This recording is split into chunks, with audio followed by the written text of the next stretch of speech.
lempeng Anatolian ini ya, atau Eurasia sama.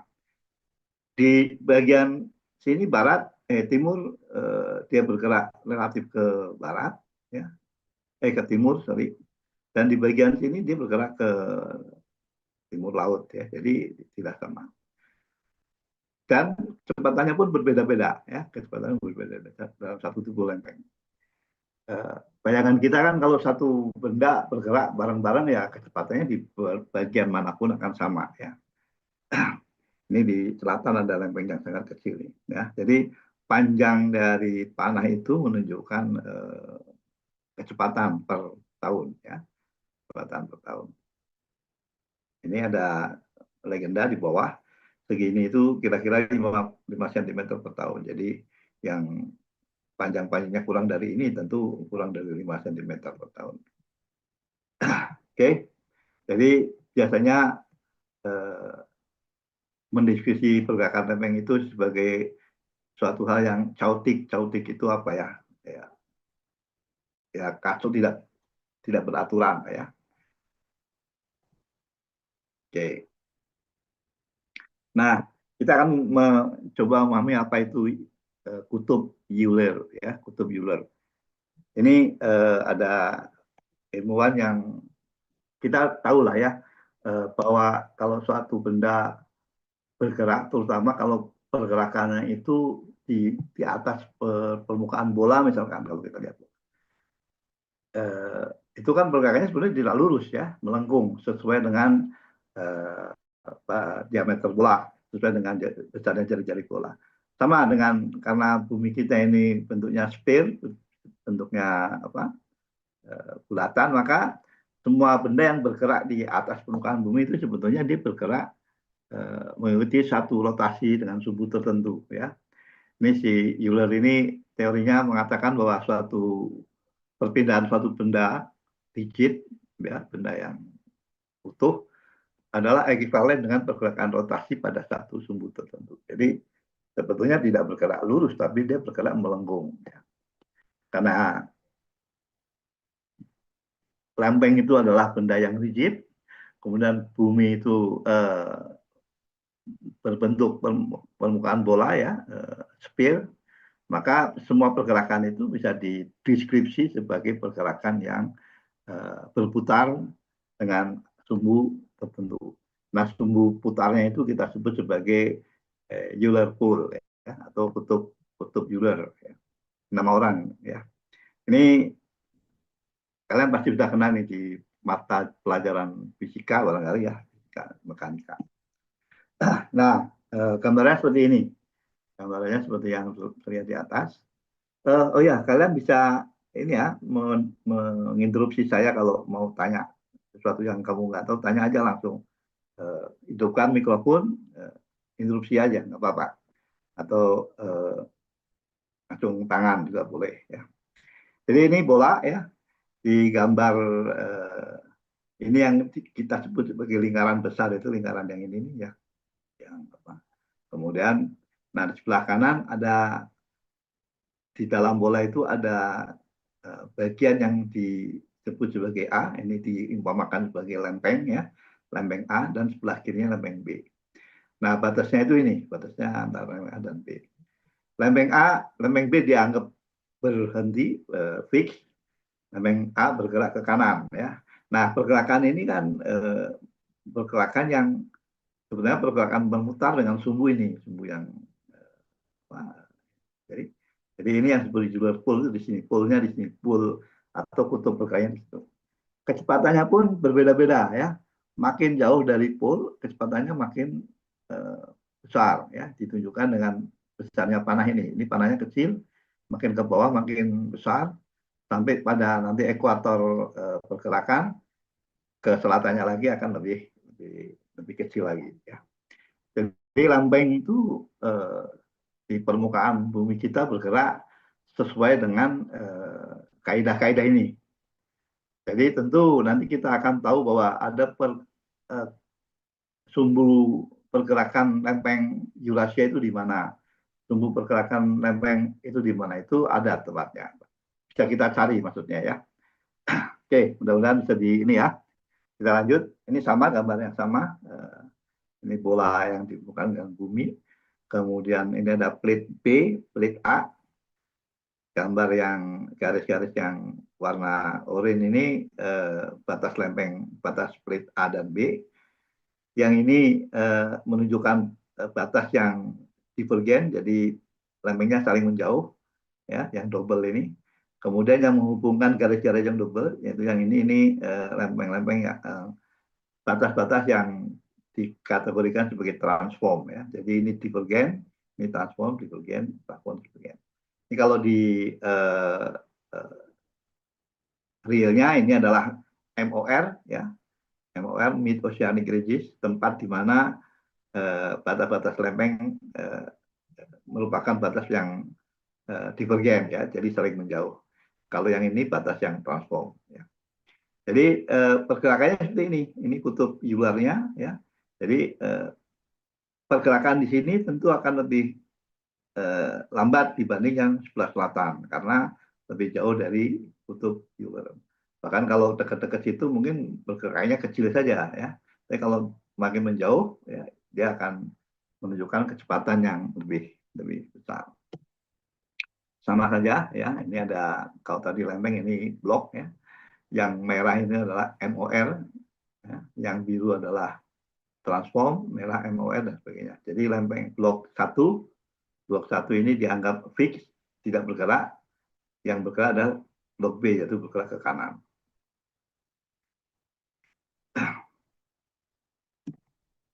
Nah, bagaimana cara kita mencari kutub, ya. Jadi kalau kita lihat ini kan ada kutubnya, ya. Gimana kita bisa mencari kutub pergerakan blok 1 dan blok 2? Itu ada beberapa cara, yaitu ini. Ini ada dua gambar, ya, yang sebelah dua gambar itu sama-sama menunjukkan kutub dari Eulerian, tapi yang penting bagaimana lokasi ini bisa didapatkan. Ini kan didapatkan dari perpotongan dari garis-garis yang melalui situ, ya. Jadi nanti dari MOR itu nanti saya lihatkan caranya. Ditarik garis, yang mana garis-garis itu akan bertemu di satu titik, dan itu adalah merupakan kutub Euler, ya. Kalau ini diambil dari apa namanya, dari peta, ya, dari gambar peta, dari peta yang ada. Kalau yang sebelah kanan ini diambil dari data-data kegempaan, ya. Jadi data-data gempa. Kalau gempa itu kan memanifestasikan adanya suatu sesar. Nah, sesarnya berarah kemana? Nanti dari sesar itu ditarik garis dan garis-garisnya berkumpul satu tempat. Itu adalah merupakan kutub.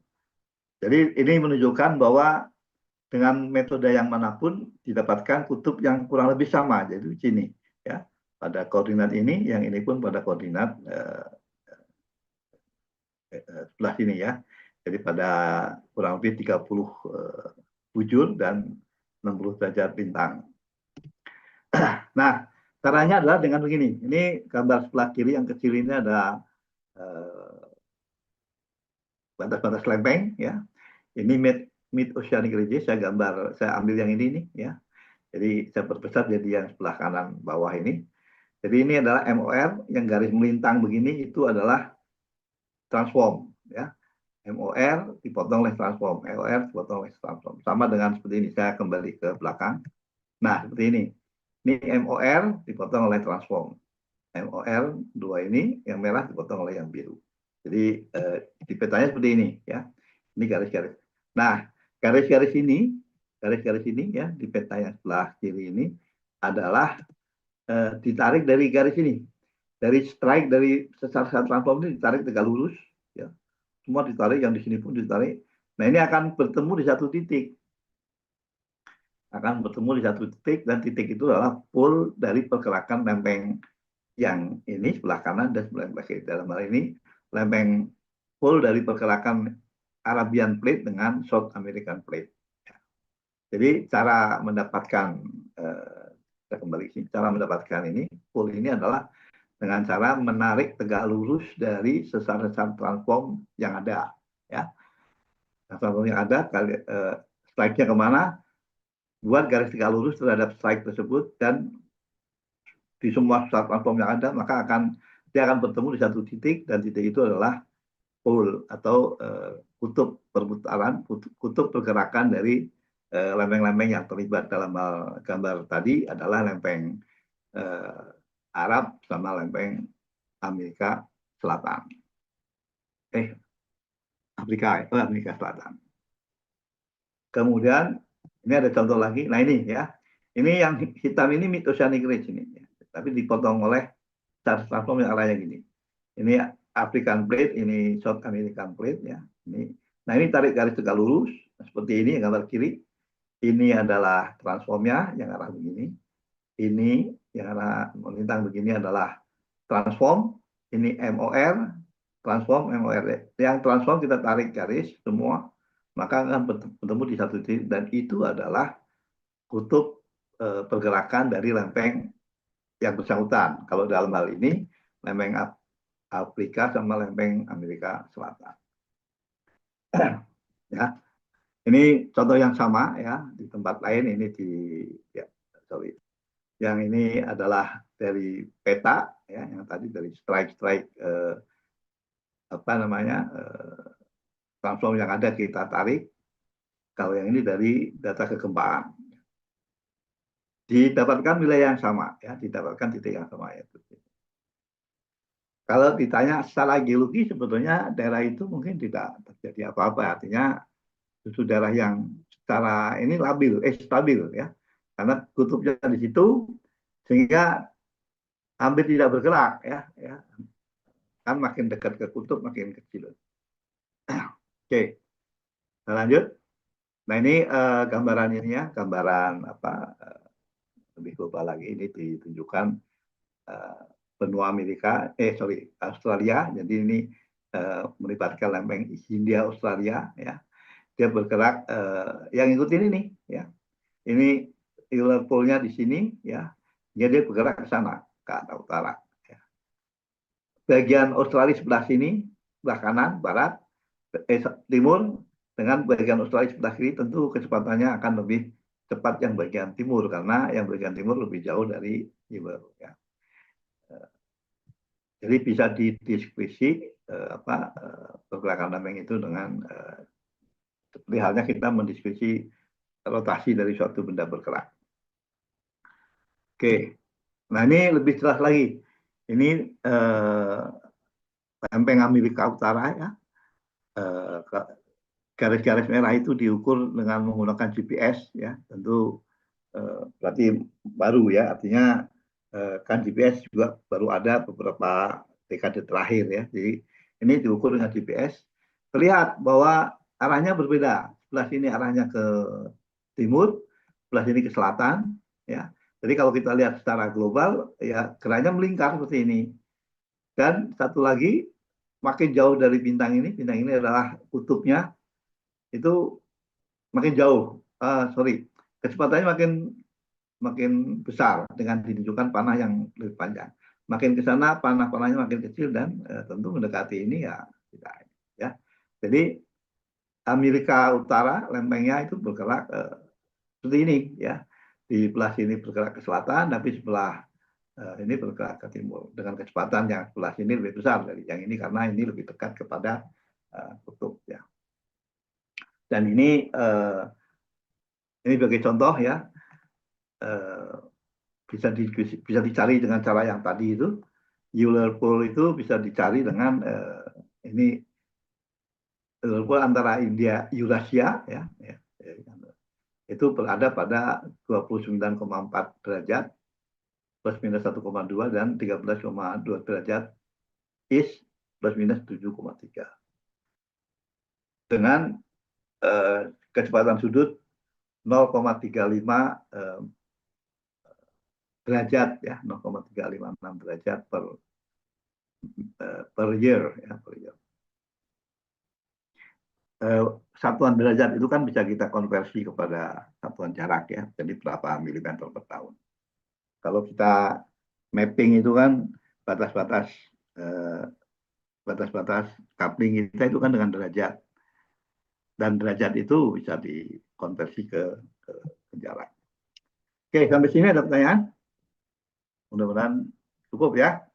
Jadi kita bisa paham sekarang kenapa kalau kita ada satu lempeng, kalau di sebelah sini bergerak ke arah tertentu, sebelah sini lain lagi ya, karena pergerakannya itu mengikuti rotasi. Di tempat lain kecepatannya sekian, tempat ini lebih kecil, yaitu karena dia jaraknya berbeda dengan kutub pergerakannya. Oke, kalau nggak ada ya. Oke, nah karena lempeng-lempeng itu bergerak, ya tentu interaksinya akan berbagai macam ya. Kalau dia melibatkan dua lempeng, hanya ada tiga kemungkinannya: konvergen atau saling mendekat, divergen saling menjauh, atau transform. Transform itu saling berpapasan ya, jadi tidak menjauh, tidak mendekat. Itu kalau dua lempeng. Tapi ada juga lempeng yang melibatkan tiga lempeng, itu disebutnya triple junction ya. Nanti ada apa jenis-jenisnya. Jadi seperti Indonesia itu kan sering disebut terletak di antara tiga lempeng ya, Eurasia, India, Australia, dan Pasifik. Ya. Berarti ada di situ triple junction ya.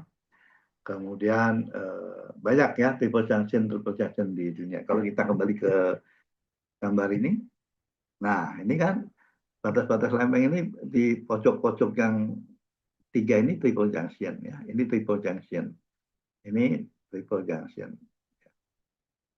Pasifik, Indonesia kan Pasifik, India, Australia, dan Eurasia. Triple junction di sini.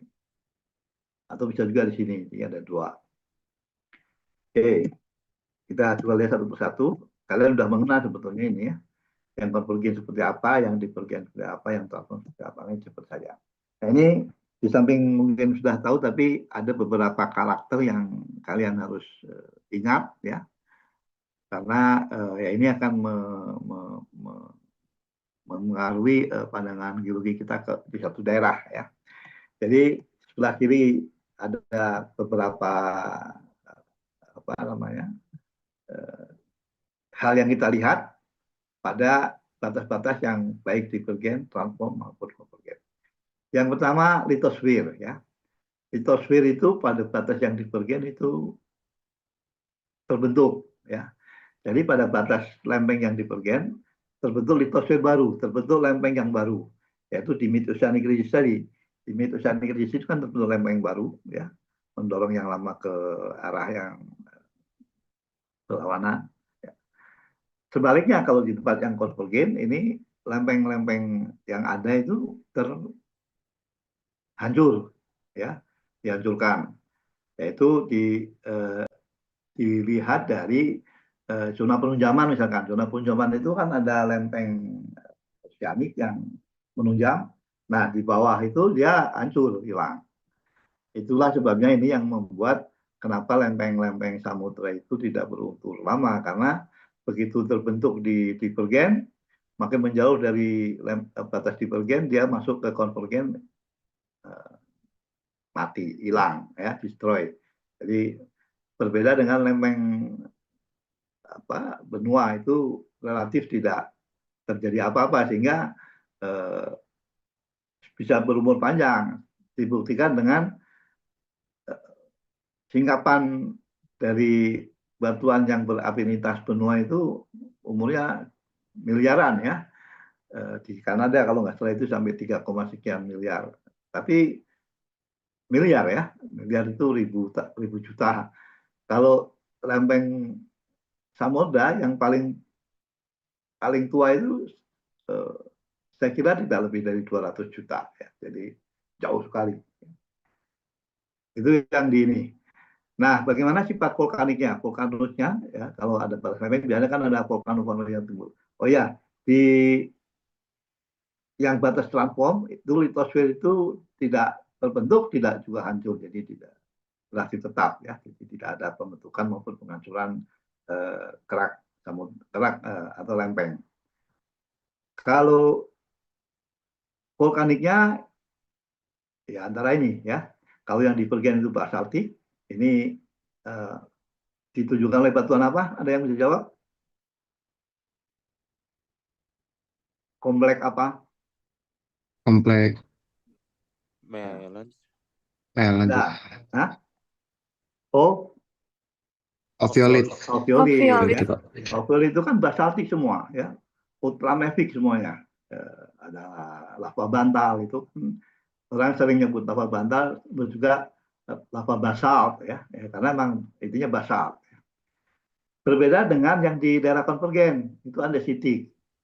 Itulah sebabnya ya kalau hasil erupsi gunung-gunung di sekitar kita ini kan itu di batas konvergen kan, biasanya andesitik. Kalau kalian ketemu apa batuan vulkanik di Pulau Jawa, Pulau Sumatera yang umur relatif muda, itu hampir dipastikan semuanya andesit, ya, andesitik lah ya, kalau nggak andesitik. Ya. Jadi kalau mau tebak-tebakan, kalau ada batuan vulkanik di itu yang umur muda, ya andesit inilah pasti. Jarang ya, ada juga diorit ya. Intrusi-intrusi pun biasanya andesit, ya, andesitik. Ada juga yang diorit ya, agak ke apa, asam ya, tapi jarang. Ada juga yang basal apa lebih ke basal, tapi umumnya andesitik. Kemudian yang kalau transform nggak ada ya, nggak ada vulkanik yang muncul di situ ya, ya ada. Kemudian kalau stresnya ya, apa namanya gayanya lah ya, tegasannya itu ya sama, karena ini divergen dia tensional, karena transform dia shear. Nah yang konvergen ini kompleks, kompleks dalam arti ya ada kompresionalnya, ada apa, ada tensionalnya dan sebagainya. Ya. Jadi itu stresnya. Kemudian earthquake-nya, gempa buminya, kalau di divergen dan transform itu shallow ya. Jadi gempa-gempa dangkal, gempa dangkal. Berbeda dengan yang konvergen ya. Itu variatif ya. Ada yang dalam, ada yang dangkal ya. Yang intraplit itu makin menjauh dari trends itu makin dalam ya. Kalau kita ketemu ada gempa di Laut Jawa misalnya ya, itu kan jauh dari ini. Biasanya meskipun besar itu tidak menimbulkan efek apapun di permukaan karena jauh jauh di dalam, jauh di bawah permukaan. Nah kalau di divergen sama transform, syukur alhamdulillah ini kebanyakan ada di laut, itu shallow ya, shallow sehingga tidak. Kalau di darat mungkin akan banyak kerusakan. Kita eh, mungkin masih ingat eh, gempa di Sumedang itu yang ke Sumedang, Sumedang nggak begitu gede lah. Yang Cianjur ya, Cianjur itu kan nggak begitu besar, 5,6 ya 5, tapi karena di darat dangkal ya menimbulkan kerusakan yang cukup signifikan ya. Itu earthquake-nya, itu gempanya. Kalau pensesarannya samalah dengan ini ya, divergen berarti normal, transport berarti strike slip. Kalau yang konvergen lebih banyak thrust, tapi sebetulnya bervariasi ya.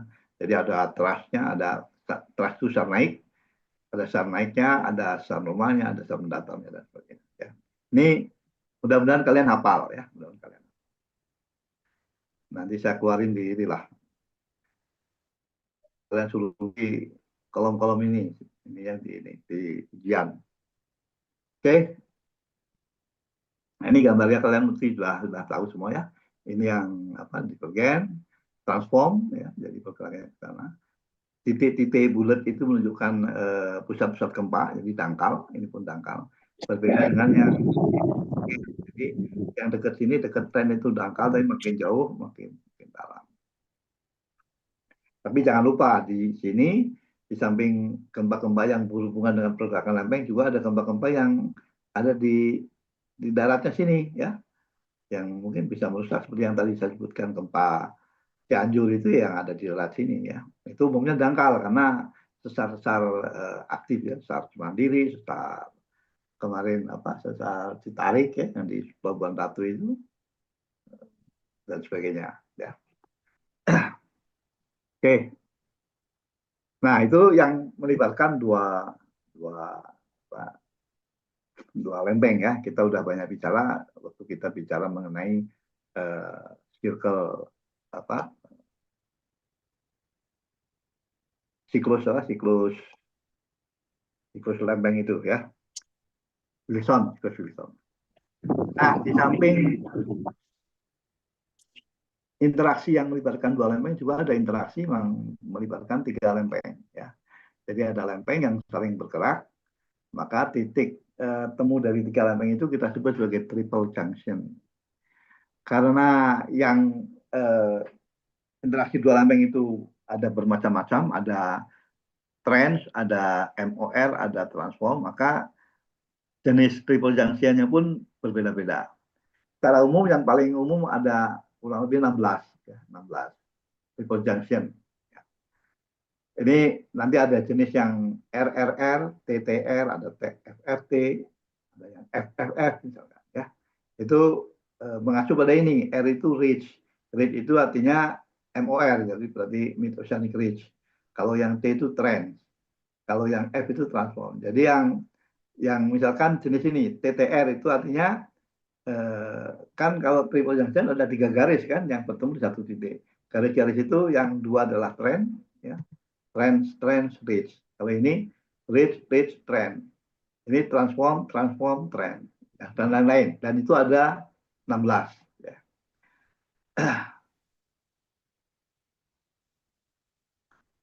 Nah, ini contohnya ya.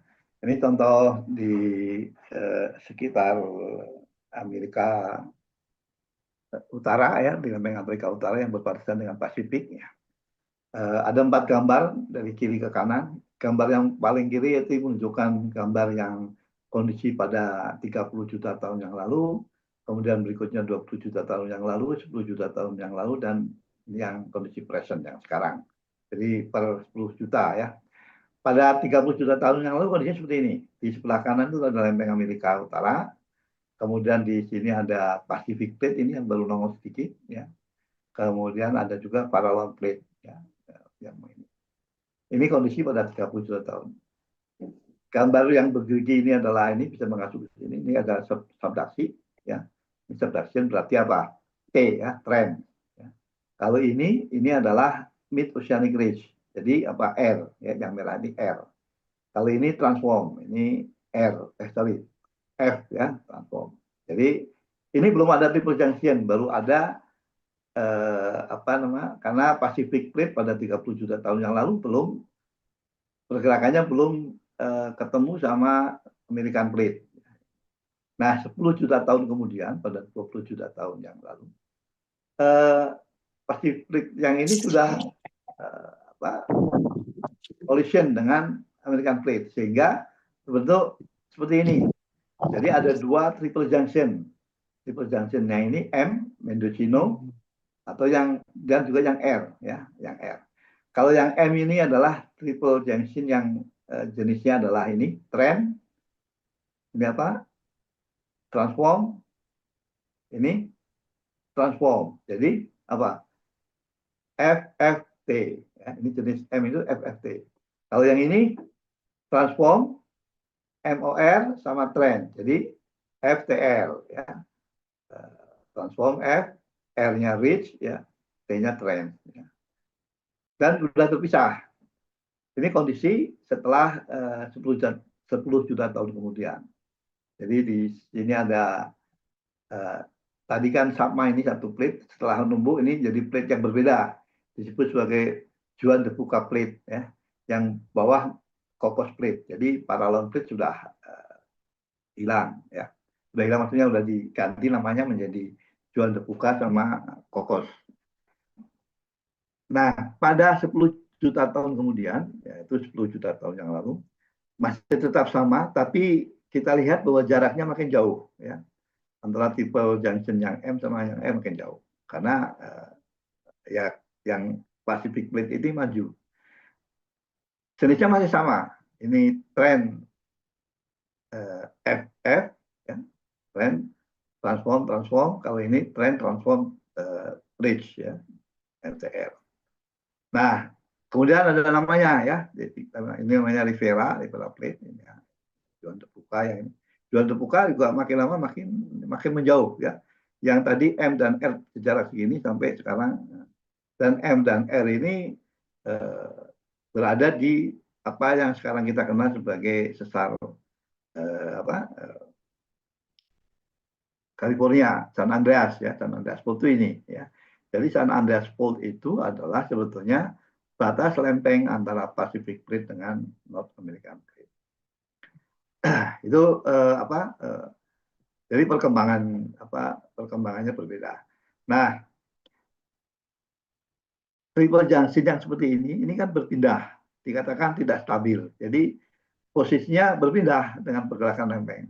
Tapi nanti ada jenis-jenis triple junction yang meskipun lempeng bergerak, triple junctionnya berada di situ terus ya. Jadi ini unstable karena sejalan dengan waktu posisinya berubah. Ya.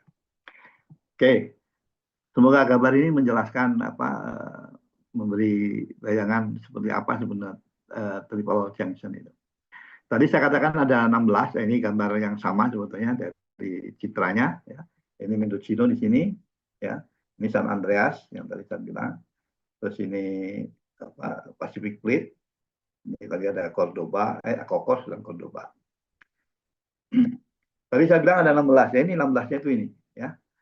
Jadi di sini ada 8, sini ada 8. Geometrinya seperti ini ada triple junction RRR, ada TTT, ada FFF, PRRT, ya, RRF dan sebagainya, ya. Di sebelah kiri ini kalian nggak tahu juga apa-apalah, ini sebetulnya velocity triangle-nya, jadi kecepatan penggambaran kecepatan lempeng-lempeng tersebut ya. Ini yang akan menentukan lempeng itu stable atau tidak. Seperti ini. Yang RRR, ridge, jadi batas lempeng yang tiga-tiganya merupakan MOR, itu relatif stable. Seberapa cepat pun pergerakan lempeng ABC ini tetap posisinya di sana. Berbeda dengan kondisi-kondisi lain. Dia hanya stable dengan syarat tertentu, misalnya ini. Stable if AB dan AC membentuk garis lurus ya. Jadi kalau AB dan AC ini membentuk garis lurus baru stable, dia nggak berubah-ubah. Tapi di luar kondisi itu triple junction ini berpindah-pindah sesuai dengan kecepatan dan arah dari lempengnya ya. Yang umum ada 16, tapi tentu tidak semuanya. Nanti saya lihatkan contohnya ya. Saya perbesar beberapa. Nah ini ya. Contoh dari ini yang RRR ini, yang kemudian velocity triangle seperti ini.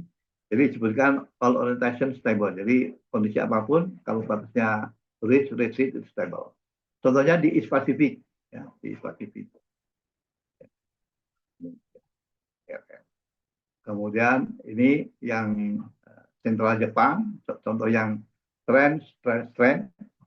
Nah ini ya di Jepang antara lempeng microplate Filipina, lempeng Pasifik sama Amur Plate ya. Ini ada triple junction yang batasnya sebenarnya trend. Kalau yang ini batas yang di Peru, ini yang trend sama transform ya. Jadi pada umumnya tidak stable. Stable hanya pada kondisi tertentu. Ini disebut stable kalau AC ya, AC itu ini. Nah, ini AC sama BC itu ini membentuk garis lurus. Ya, itu akan stable.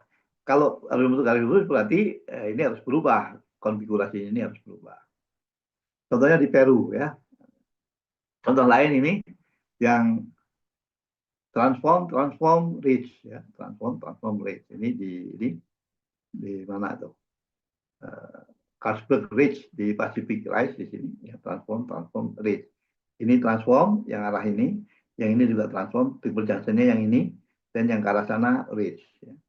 Kemudian contoh yang transform trend ya, ini di San Andreas yang tadi ya.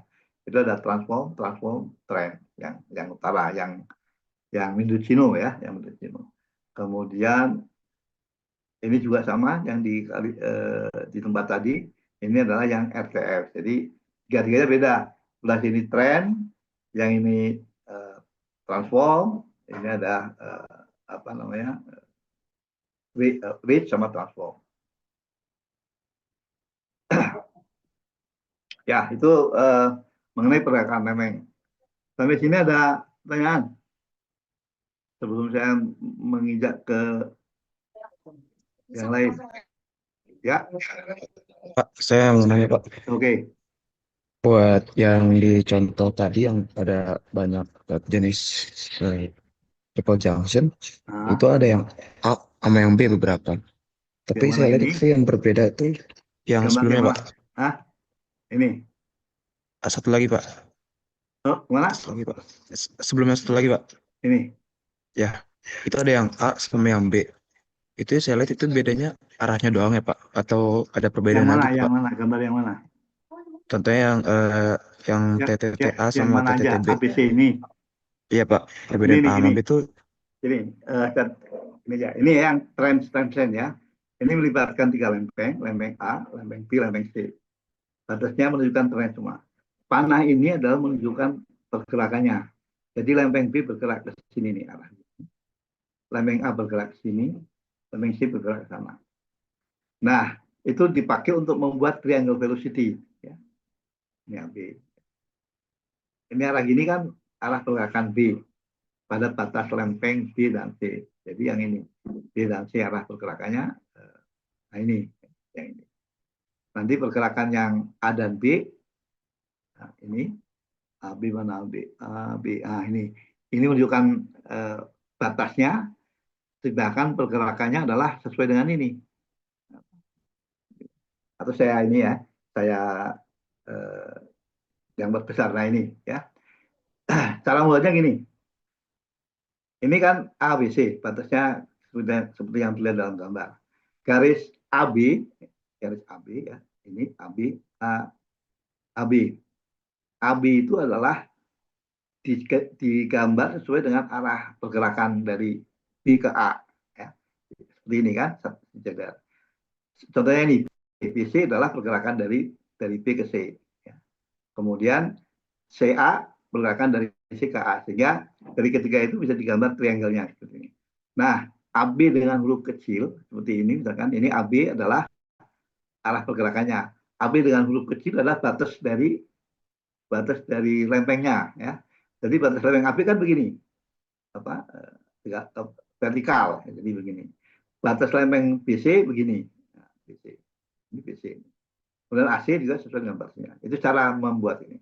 Kalau yang dengan cara itu kita buat di sini, ya, sama, selalu titiknya itu di sini di tengah, jadi stable. Nah ini akan stable kalau kondisi-kondisi tertentu. Jadi kalau AB, ya, AB ini sama BC membentuk garis lurus. Jadi kalau AB dan BC, AB itu apa? AB itu kan batas, AB itu kan batas lempeng antara A dan B kan. Jadi kalau batas lempeng antara A dan B membentuk garis lurus dengan antara A dan C, ya, itu akan stable. Yang ditanya apa tadi? itu sih Pak tadi saya bingung yang perbedaan A sama B-nya tadi. Gitu Yang tadi. huruf besar, huruf kecil. Yang Jadi ada ABC yang itu di gambar ini ABC itu menunjukkan nama lempeng ya. Jadi lempengnya disebut simpel saja A, B, dan C. Kalau yang di sini ini untuk menggambarkan triangle velocity-nya, huruf besar itu menunjukkan batas lempeng. Menurut BC ini, huruf besar itu menunjukkan velocity-nya. Ya. Kalau ini kan ini nih, atau ini ya, ini kecepatan lempeng B ke C kan begini arahnya. Maka dibuat BC itu arahnya sama. Nanti kita buat kecepatan antara lempeng A dan C kan begini. Kita buat AC sama kan, satu saja. Ketiga garis itu akan membentuk segitiga, itu yang disebut sebagai triangle velocity. Gimana? Kira? Udah jawab Pak, udah jawab. Ya, Terima kasih siap Pak. ya. Oke, terus yang lain masih ada? Ya, ya ini membuat seperti contoh waktu kita berbicara mengenai awal dari sebuah Mid Oceanic Ridges kan ada contoh dari Afrika Timur ya, East African Ridge. itu kan triple junction juga sebetulnya ya. Jadi triple junction ini berubah berpindah, maksudnya nggak stable itu karena batasnya mungkin nanti kita lihat lagi itu batasnya apa, R yang jelas ada divergennya ya, R-nya ada ada F juga ya. Jadi jenisnya yang mana? Oke, paham ya? Oke, masih ada? Kalau tidak ada, saya Pak, siap. Oke, saya izin nanya lagi, Pak. ya nggak apa-apa, sok. Buat yang tadi kan di gambar itu ada geometry, velocity, triangle, sama stability ya, Pak. Terus Ya, tadi di stability itu ada tulisannya kalau misalkan harus apa. ah. Kalau misalkan kita lihatnya dari velocity triangle aja, dari garis AB kecil atau AC kecil ataupun BC, itu bisa nggak kita langsung tentuin kalau si triple junction itu nggak stabil ataupun stabil tanpa ngelihat Ya. yang kolom stability-nya, Pak? Sebenarnya bisa, asal kamu tahu stabil itu pada kondisi apa. Saya contohkan ini aja, ini nih, yang nomor 2 ya, yang FFT. Disebutkan bahwa dia stable kalau AB dan BC huruf kecil ya, membentuk garis lurus, membentuk satu garis. AB itu apa sih? AB itu kan batas antara lempeng A dan B kan. Jadi garis ini garis AB ini, AB kecil ya. Ini BC kecil, ini AC kecil. Disebutkan AB dan BC, dia akan stable ya kalau AB dan BC itu lurus. Jadi kalau AB sama BC kan ini yang ini lurus begini ya. Jadi nggak miring ini tapi ke bawah. Nah ini akan stable. Dia akan stable apa? Maksudnya ya si triple junction-nya tidak akan berpindah tempat. Jadi tentu kalau kondisi itu triangle ini berbeda. Nanti akan berubah seperti ini. A, B itu kan kecepatan. Triangle-nya harus dilihat secara ini ya. Kalau hanya dilihat triangle-nya saja, mungkin tidak bisa kita tahu bahwa itu stable atau tidak. Harus dilihat juga ini ya. AB kecil, BC kecil, dan sebagainya. Yang merupakan batas-batas dari itunya. Paham nggak maksudnya? Jadi kalau kita mau lihat itu stable atau tidak, kita harus tahu ini. Oh, yang RTF itu dia stable kalau AB-nya melintasi C, atau kalau AC dan BC membentuk satu garis selatan. Tapi jarang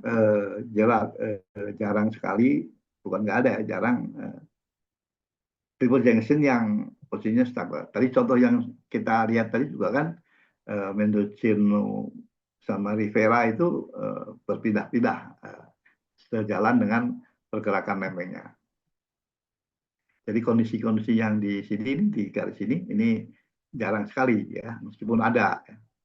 Nanti kita coba cari nih. Kamu bisa iseng-iseng nyari lihat peta yang melibatkan lempeng-lempeng yang ada dunia, baik lempeng yang primer, atau yang microplate seperti tadi ada microplate Filipina, itu bisa kita lihat dia stable atau tidak dengan melihat syarat-syarat ini.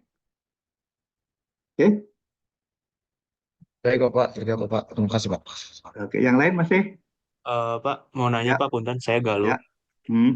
Mau nanya terkait triple junction yang ada di seluruh Indonesia. Jadi kalau kita lihat secara regional kan ada triple junction antara mikro Filipin, Pasifik Ya, sama Eurasia kita ya Pak. lihat gambarnya ya, bentar. Ada nggak tadi? Ada ya. Nah ini. Nah, apakah di triple junction ini tuh bisa menunjuk stabil? Apakah mereka selalu bergerak Pak? Secara yang tadi Bapak bilang Pak, yang Kita lihat triangle dulu gini. velocity Oke, tadi Pak. saya mau pertanyaannya bagus. Kalau lihat ini triple junction kan di sini nih ya. Ini adalah Pasifik, kemudian ini bagian dari India Australia mungkin ya, atau lempeng mikro apa di sini Eurasia. Jadi ada 3 lempeng yang terlibat. Kan batasnya ini nih. Yang ini apa? Trench ya. Ini trench juga, ini trench. Jadi itunya apa? Jenisnya? Kalau ini trenchnya jenisnya apa? Yang triple T Pak. Tipe jenisnya jenis apa? Semuanya trench. Berarti apa? T, T, T, ya. Oke, Ya, Pak. ya. Kan ini tulisannya ini kan, lempeng ini kursor saya kelihatan ya, kursornya kelihatan ya. sama lempeng ini Eurasia, sama lempeng ini nih. Jadi triple junction-nya ini. Ketiga batas lempeng itu adalah merupakan batas yang subduction, ya. Subduksi, ini subduksi, berarti kan trend. Jadi jenisnya adalah TTT. Kita lihat TTT yang mana? Ada nggak? Nah ini TTT itu yang ini. Jadi dia stable kalau AB dan AC membentuk garis lurus. Jadi kalau ini garis ini nih, ya garis ini batas antara lempeng dan AB dan batas antara B dan C ini lurus. Jadi garis ini tidak miring ke sana, tapi lurus ke sini. Dia akan stable. Nah kalau kita lihat di peta tadi terpenuhi nggak kondisi itu? Kalau tidak, berarti berpindah-pindah. Meskipun pindahannya mungkin nggak jauh. Tapi kalau kita lihat secara detail barangkali tidak ya. Tapi kalau kita lihat secara mana? Ini kan kalau kita lihat ini lebih lurus kan? Bisa jadi mungkin ini stable karena garis ini lurus. Jadi dia akan taruhlah ini lempeng A, ini lempeng B, lempeng C. Jadi garis BC dan AC itu lurus. Sehingga mungkin ini stable. Paham nggak? Berbeda dengan ini. Ini kalau menurut Anda ini stable nggak ini? Ini ada triple junction kan? Coba yang tahu jawab ya. Ini NASA plate, Pacific plate sama Antarctic plate. Ada triple junction. Jenisnya apa ini? Itu Hah? Itu transform FFF, Pak. Hah? FFT. sama trench satu ya Pak, FFT ya. Ini Transform trench. yang lain, yang pendapat lain, transform jadi TTR ya. Ada yang lain nggak? Nah, ini kan semuanya transform. Sorry, ini semuanya apa? Kalau di Zoom saya nggak tahu ya, mungkin ada terlibat transform juga. Tapi secara umum ini adalah reach, yang sana adalah reach, ini reach. Jadi apa? RRR. Dan RRR menurut yang di tabel tadi dia stabil di situ terus. Sama dengan ini, ya. Ini juga RRR. Ini juga, ini secara ini ya, karena gambarnya kecil. Tapi kalau diperbesar mungkin karena transformnya kan nggak jelas. Bisa saja ada terlibat transform di situ kecil. Tapi secara umum ini adalah stabil, karena bentuknya RRR. Kamu bisa cari yang lain, misalkan lempeng yang mana?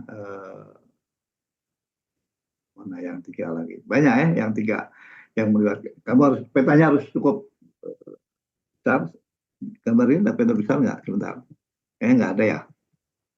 Nah ini ya banyak triple junction kita bisa lihat ini seperti ini. Ini kan reach, ini reach, ini reach, berarti RRR. Tapi jangan lupa bahwa di tengah-tengah reach itu pada bagian-bagiannya dipotong oleh sesar transform. Bisa saja pada di sini di bagian ini yang kepotongnya transform, berarti bukan RRR tapi RRT. Apakah dia stable? Ya tinggal lihat tadi konfigurasinya batas-batas itu memenuhi untuk bisa stable atau tidak. Kalau tidak berarti ya berpindah-pindah. Meskipun perpindahannya barangkali tidak sejauh perpindahan lempengnya ya. Kejawab? Halo? Jawab ya.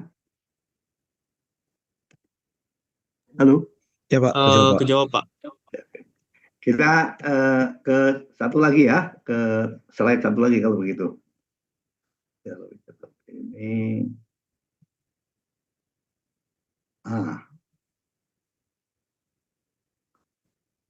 Ini masih kelihatan nggak atau saya harus stop dulu yang tadi?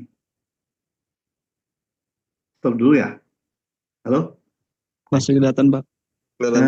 Sudah yang melang? Belum Pak, masih yang triple junction Pak. Masih yang tadi, Pak. Stop dulu ya. Oke, saya stop dulu. Saya ganti yang ini. Ya. Mudah-mudahan sudah terlihat. Sudah terlihat? Sudah ada, Pak. Oke ya. Nah ini ada saya harus menyinggung ini karena di tempat kita ada dan ini menjadi salah satu bukti. Sebentar saya minum dulu ya. Salah satu bukti bahwa daerah itu merupakan daerah fosil dari suatu zona subduksi ya. Ada satu batuan yang orang-orang menyebutnya melange atau bahasa Indonesianya tancuh. Melang sendiri itu berasal dari bahasa Prancis ya, yang artinya sama campur aduk, melange. Melange itu dicampur ya, melange. Jadi ada batuan itu, kita lihat batuan seperti apa itu ya. Sebentar. Oh, ya. Nah, pada beberapa waktu yang lalu kita ingat bahwa bukti dari subduksi ocean to continental subduction itu salah satunya adalah melang ya. Ada 4 ya, saya boleh ingatkan kembali. Jadi adanya prisma akresi, adanya melang, adanya kompleks oviolit, dan ditemukannya juga blueskis. Jadi 3-4 hal ini merupakan bukti bahwa di satu tempat itu merupakan daerah yang dulunya adalah daerah subduction zone. Salah satunya melang. Kita akan melihat apa sih yang disebut melang itu ya. Sebetulnya secara umum melang itu adalah merupakan batuan seperti namanya melang campur aduk, batuan campur aduk ya, campur aduk dari berbagai sumber, berbagai umur, berbagai ukuran yang menyatu jadi satu. Nah, percampurannya itu bisa karena proses tektonik ya. Jadi dicampurnya karena ada proses tektonik tertentu atau juga karena proses sedimentasi ya. Jadi memang ada nanti yang disebut sebagai melang sedimenter, ada yang melang tektonik atau tektonik melang atau sedimentary melang. Dan ini istilah melang ini telah berkembang dari semenjak dicetuskan oleh yang mematakan daerah Greenlee, berkembang sampai sekarang, dan kemudian meskipun sudah lama tapi masih banyak ada yang berbeda pendapat mengenai apa sih yang disebut melang itu, yang ini melang, yang itu bukan, dan sebagainya. Nama melang sendiri ada Su ya, 968 nih dari namanya mungkin jeruk Cina ya, mengusulkan istilah melang itu hanya digunakan untuk yang tektonik melang. Ini ada yang ngikutin itu, ada juga yang enggak ya. Jadi nanti kalau ada sedimentary melang juga disebut melang. Tapi ini ada mungkin untuk membuat perbedaan, kita hanya sebut melang itu hanya yang karena tektonik. Sedangkan untuk yang sedimentary melang disebut sebagai olisostrum. Mungkin pernah dengar nama ini, olisostrum. Jadi ada olisostrum, ada melang. Dua-duanya sama-sama batuan campur aduk. Ya. Ini orang juga sering menyebut melang, ya, melang sedimenter. Ya. Atau lebih intinya olisostrum. Jadi kalian tahu ya perbedaan melang dan olisostrum, perbedaan melang tektonik ya dengan melang sedimenter. Nah, ini pertama kali oleh Greenlee pada 1919 ketika dia memetakan daerah di Wales ya, di Wales. Dia mendapatkan batuan yang yaitu tadi campur aduk ya, ada peritic sandstone yang sudah terganggu secara tektonik. Nah, karena kesulitan itu dia menciptakan istilah baru untuk membedakan dengan unit lain yang berbeda gitu, ya. Dan campuran ini waktu itu disebutnya sebagai wild fleece. Fleece itu adalah, jadi fleece yang wild itu apa, liar ya. Fleece itu adalah batuan yang selang-sering batuan plastik kasar halus, pasar halus, dan sebagainya.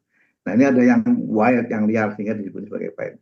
Ini salah satu perkembangan juga dari ininya melang. Ini biar kalian tahu aja ya. Jadi ada ininya. Kemudian kesini ada yang membagi lebih jelas ya, bahwa ini kalau kita lihat gambar yang ini paling atas ini ada batuan sedimen ya. Ada juga yang batuan kompleks oviolit ya. Ini formasi, ini kompleks oviolit.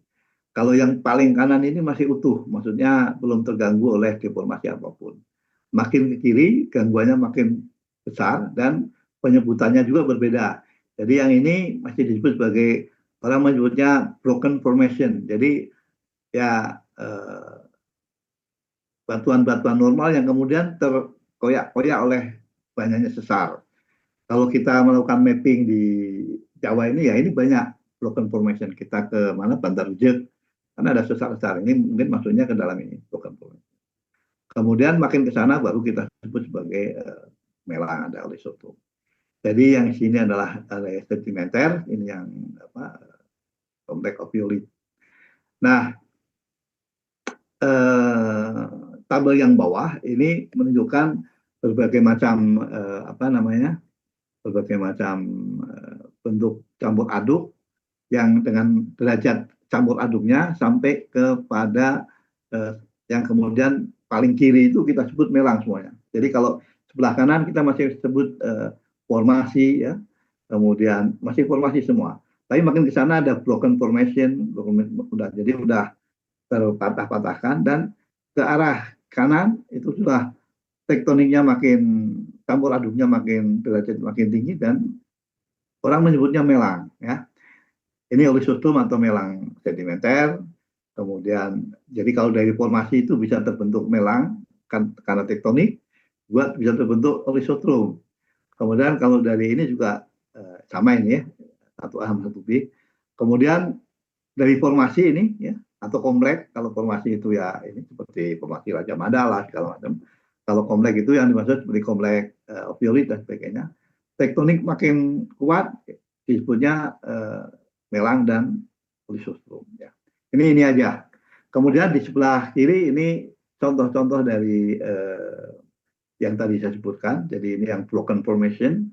Jadi ya formasi biasa yang kemudian terpatah-patahkan oleh ini tentu masih bisa kita lihat lapisannya masih bisa kita telusuri dengan sangat baik. Kemudian ada dismember formation, dan yang paling kiri ini kalau dismember ini beberapa bagian masih bisa kita lihat awal atau lapisan awalnya masih bisa kita lihat. Kita bisa menelusuri, oh ini lapisan awalnya ke arah ini. Tapi kalau sudah melang itu udah sama sekali kita nggak bisa lihat aslinya seperti apa. Udah sangat tektoniknya udah sangat besar, ya, sangat intens, ya. Itu diusulkan oleh Raymond itu bukunya tahun berapa lupa saya. Nah, jadi ini definisinya. Jadi ada melang, yang bawah itu masih broken formation biasa, ya. Jadi tubuh batuan yang banyak terdapat sesar, kekar, sirkuit, tidak memiliki blok eksotik. Eksotik itu blok yang berasal dari luar. Jadi ini misalnya batu gamping, tiba-tiba ada batuan beku di dalamnya, nah itu eksotik, ya. Tapi kalaupun ada batuan dari luar juga masih serumpun, ya. Jadi tidak memiliki blok eksotik. Ini yang seperti kita lihat kalau kita lakukan penelitian mapping di daerah-daerah kita kulap, ya. Ini namanya broken formation. Kemudian dismember formation ini adalah kondisi di mana antara broken formation dan melang. Kita lihat yang melang ini sebenarnya melang adalah tubuh batuan yang dapat dipetakan 1:25.000 atau lebih besar, lebih kecil, dan dikarakterisasi oleh kurangnya kontinuitas kontak. Jadi kontak lapisan batuannya udah nggak kelihatan, atau strata, ya, strata. Kemudian terdapat inklusi dari blok-blok yang ukurannya variatif dari semua ukuran, yang ukuran kecil meter, sentimeter, sampai yang ukuran ratusan meter. Bersifat eksotik, jadi ada juga kelompok batuan yang bukan dari luar masuk, gitu. Maupun yang natif, kalau natif yang masih serumbun, ya. Dan terkungkung dalam matrik yang terfragmentasi menjadi materi yang berbutir sangat halus. Kalau di dismember itu ya kondisi antara dua ekstrim tadi, melang dan broken formation. Ini penyebaran melang yang ada di dunia, ya. Jadi di bawah itu ada yang segitiga itu tektonik melang, yang bulat itu olisostrom, ya. Olisostrom itu apa tadi? Olisostrom itu adalah sedimentary melang, ya. Ada yang diapirik melang, jadi ada melang-melang yang bentuk karena diapir. Diapir tahu nggak kalian? Halo. Tahu diapir nggak? Hah? Pernah dengar? Saya belum, Pak. Belum pernah. Pernah dengar sih, Pak. Pernah dengar tapi belum Jadi tahu. diapir itu adalah ada suatu tubuh batuan yang naik ke atas, menerobos batuan lain. Mungkin intrusi itu seperti diapir, tapi dimensinya biasanya besar, ya. Jadi ada batuan, nggak harus magma, batuan lain juga di bawah. Kalau dia memiliki gaya apung yang tinggi, dia akan merobos keluar, dan itu namanya diapir. Diapirik, ya, diapir namanya. Proses itu namanya diapir.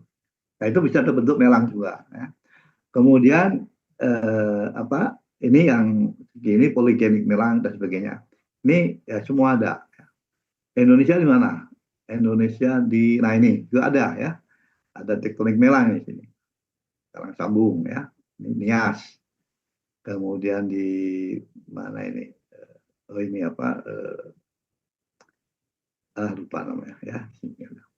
Banyak, ya. Itu batuan-batuan yang tadi campur aduk. Ini mungkin ya sekedar untuk kalian tahu aja, untuk melihatkan bahwa batuan yang campur aduk itu divisi dan dinamai oleh banyak orang berbeda, ya. Ada namanya wild freeze, ada olisostrum, ada yang ya penamaannya antara itulah melang, olisostrum, melang. Ini olisostrum deposit, ada olisostrum melang, dan semuanya menunjukkan batuan-batuan yang setelah ini campur aduk. Nah, paling kanan ini referensi dari divisi ini. Sama ini juga, ini saya perbesar. Jadi beberapa saja. Ada Grindi yang pertama ini 1919, yang ini tahunnya makin ini, ya. Tapi dia mendeskripsi batuan yang campur aduk itu sebagai banyak hal, ya. Ada yang chaos structure, ada yang color melang, broken formation, polykinematic melang, ya, sebagainya. Dan semuanya menunjukkan batuan yang campur aduk. Ini kan tahunnya lama-lama, jadi mungkin sekarang semua itu disebut sebagai melang saja, ya. Nah, ternyata ini cepat saja, ya. Melang itu terbentuk paling tidak ada 6 kondisi yang bisa membentuk melang. Tapi yang menjadi perhatian kita yang nomor 4 ini. Jadi melang yang berhubungan dengan subduksi. Jadi terbentuknya bisa karena ekstensional tektonik, bisa karena berhubungan dengan pasif margin dan lantai samudra, kemudian berhubungan dengan tektonik strike slip, berhubungan dengan collision, dan berhubungan dengan intracontinental deformation. Saya perlihatkan satu persatu tapi cepat saja. Ini yang melang yang berhubungan dengan ekstensional tektonik, jadi tidak selalu pada batas lempeng, tapi bisa di mana saja, di mana situ ada ekstensional, kemudian akan terbentuk ini kalau ekstensional, jadi makin menjauh kiri kanan terbentuk secara normal biasanya. Nah, pada bagian-bagian ini itu akan terbentuk melang, atau ini orang menyebutnya megabreksi. Tapi ini adalah secara fisik lah campur aduk batuan yang ada di situ. Ada batu kambing, ada apa, tapi prosesnya adalah bukan karena secara normalnya, tapi karena gravitasi, sehingga ini disebutnya sebagai melang sedimenter, ya.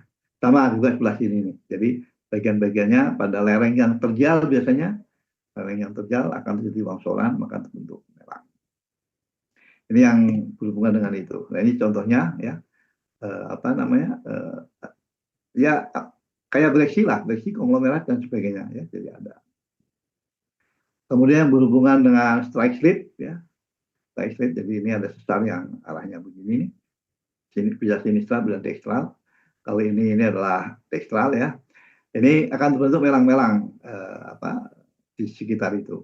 Yang atas ini penampang dari suatu struktur strike slip yang kita menyebutnya ini adalah flower structure, ya, flower structure. Ini ada yang tulip, ya, ini tulip sama palm, ya. Ini palm, ini tulip, nggak masalah, ya. Ini positif, ini negatif. Ini positif flower structure, ini negatif flower structure. Pada kedua hal itu terbentuk melang, dan melangnya melang sedimenter. Sama kejadiannya seperti yang tadi, pada lereng-lereng yang terjal dia akan bentuk longsoran besar, ya, membentuk batuan baru gitu, yang melibatkan batuan-batuan yang ada di situ. ini salah satu yang kenampakan pada melang yang berhubungan dengan strike slip ya, terbentuknya ini namanya struktur duplex. Ya.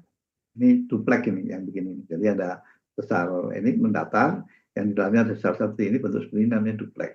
Nanti ada yang domino. Kalau ada domino, biasanya sesar ini nggak ada ya. Jadi ada bawah saja, yang atasnya nggak ada. Kemudian sesar-sesar ini membentuk sesar normal. Nah itu domino ya. Nanti kita akan lihat itu. Kalian akan lihat itu mungkin di analisis geologi struktur barangkali ya. Ini yang berhubungan, ini yang menjadi perhatian kita yang berhubungan dengan zona subduksi ya. Jadi ada yang subduksi antara Simon. Jadi ada kalau di lantai samudra itu suka ada Simon, gunung-gunung yang soliter, dan kemudian masuk terikut tersubduksi. Nah itu akan membentuk melang juga ya. Kalau ini yang double verging wedge subduction. Nanti bagian ini saya perlihatkan nanti pada saat kita berbicara mengenai melang atau ini lebih besar ya ini ya. Ini bagian oceanic plate yang menunjang, sebelah kirinya adalah continental plate, ini ada subduksi ini. Nah melang-melang terbentuk di sini ya. Ini sedimentary melang ini orisotrum. Jadi ya karena longsoran batuan-batuan sini ini orisotrum. Sedang yang di sini ini adalah tektonik melang. Bedanya melang yang berasosiasi dengan subduksi dengan melang-melang lain, saja nanam kan, itu yang berhubungan dengan subduksi ini penyebarannya relatif luas ya. Tapi kalau yang lain-lain, yang ini kecil-kecil saja ya. Memang tergantung sama strike slip-nya. Kalau strike slip-nya cukup besar seperti sesar Sumatera, mungkin terbentuk melang yang cukup besar juga, tapi tidak sebesar kalau itu terjadi di zona subduksi. Jadi garis besarnya seperti ini bagian-bagiannya. Ini ada sesar-sesar anjak, dan ini membentuk sesar-sesar ini mengerus batuan ini, oceanic plate masuk, sehingga ada dalam melang itu potongan-potongan dari batuan yang hijau ini. Ada kemarin kita lihat ada kompleks ophiolite itu ada bantal, ada gabbro yang berlapis dan sebagainya, bisa masuk sini terpotong-potong menjadi komponen atau menjadi blok dari melang tersebut. Jadi gambar bawah ini ada warna merah sama putih. Yang putih itu menggambarkan blok-blok melang. Ini batuannya bisa berbeda-beda, bisa berasal dari yang hijau, bisa berasal dari yang ini coklat muda, bisa yang berasal dari tempat lain yang mungkin ada build up, ada batu gamping situ juga masuk ya, tergerus, terpecahkan, terremukkan karena tektonik. Karena ini makanya disebut sebagai tektonik melang. Atau kalau prosesnya melibatkan banyak ini dari melang sedimenter kemudian masuk ke situ, mungkin bisa disebut sebagai, karena melibatkan dua proses, kita sebut sebagai polygenetic melang ya. Jadi polygenetic artinya sedimenternya ada, tektoniknya ada. Ini tentu kenampakan batuannya lebih rumit ya, lebih rumit. Itu yang berhubungan dengan subduksi. Ya ini sama saja. Zona subduksi ini bagian yang menunjang, ini blok kebalik ya. Kalau tadi oceanic plate sebelah kanan, ini sebelah kiri ya. Nah, ini melang sini. Nah, di sini terbentuk melang sedimenter. Ini persis kejadiannya seperti yang di Karang Sambung nanti kita lihat. Corrosion relatif melang, sedimentary melang. Jadi yang di atas ini melang-melang sedimenter terbentuk karena longsoran-longsoran besar yang kemudian membentuk batuan-batuan sendiri. Ini yang berhubungan dengan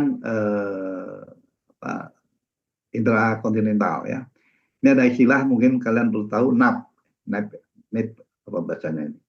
Jadi NAP itu adalah atau lidah ya. NAP itu adalah suatu, ini di internal lempeng ini ya. Jadi sesar yang ini sesar nih. Ini garis yang saya tunjukin dengan yang saya tunjukkan dengan kursor, ini sesar. Jadi ada transport material yang besar dari kiri ke kanan. Ini namanya NAP. Jadi NAP itu dibatasi oleh bidang yang relatif horizontal dan itu adalah sesar. Jadi lidah itu. Nah itu juga bisa membentuk pada bagian-bagian tertentu bisa membentuk melang maupun olisostrom.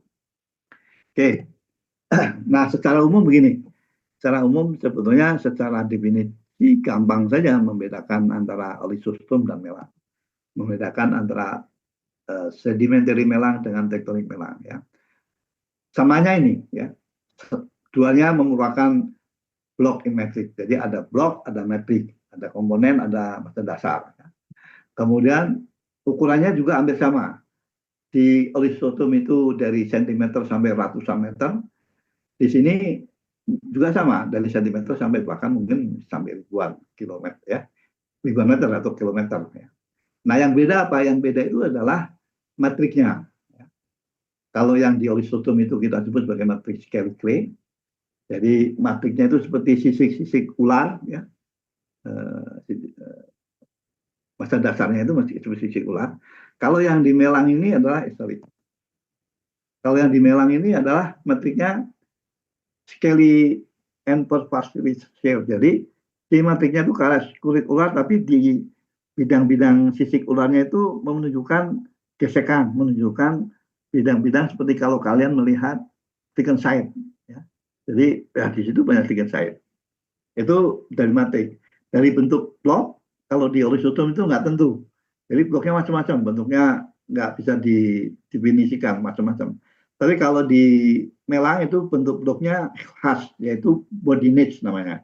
Nanti kita lihat. Atau pinch and swell structure namanya. Nanti kita lihat bentuk body itu seperti apa sih ya. Jadi ini persamaannya ini yang di atas, perbedaannya ini ya. Perbedaannya pada metrik dan pada bentuk dari komponen atau blok ya. Nah ini bentuk bodin itu begini ya.